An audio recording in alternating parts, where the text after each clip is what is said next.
Des dizaines de milliers de francs, de l'or, des diamants, un trésor incroyable. Voici le butin du gang des postiches, amassé durant des années de cambriolage par une bande de voyous très organisée entre 1981 et 1986. Mais du jour au lendemain, ce trésor tombera entre les mains de Michel Fourniret et de sa femme, ce qui coûtera la vie à Farida Hamiche. Nous sommes à la fin des années 80. Michel Fourniret est en prison.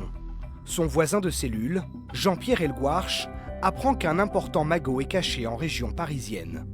Le propriétaire de ce trésor est un Italien en prison lui aussi. C'est un proche du gang des postiches. Elgouarche demande alors à Fourniret un service pour le compte de cet Italien. Déplacer le magot avec l'aide de Farida Hamiche, la femme d'Elgouarche. Une fois sorti de prison, en mars 1988, Farida Hamiche, Michel Fourniret et sa femme vont se rendre dans ce cimetière de la région parisienne. Le trésor est là, enterré derrière une tombe. Fourniret prend sa part et laisse Farida Hamiche s'en aller avec le reste.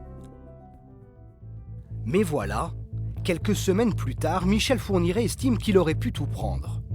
Liquider Farida Hamiche est alors la seule option pour s'emparer de la totalité du magot. Le couple débarque chez l'épouse d'Elgouarche et prétexte une sortie. Alors en voiture, ils s'arrêtent en forêt pas loin de Rambouillet. Fourniret poignarde Farida Hamiche à l'aide d'une baïonnette. Cela n'est pas suffisant, il l'achève en l'étranglant avec l'aide de Monique Olivier. Le couple Fourniret se débarrasse du corps selon leur témoignage, mais la dépouille de Farida Hamiche ne sera jamais retrouvée.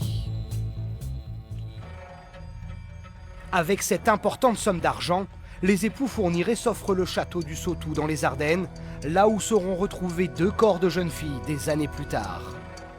30 ans après, des aveux il y en a eu, mais des zones d'ombre planent encore sur l'incroyable affaire du trésor du gang des postiches et le meurtre de Farida Hamiche.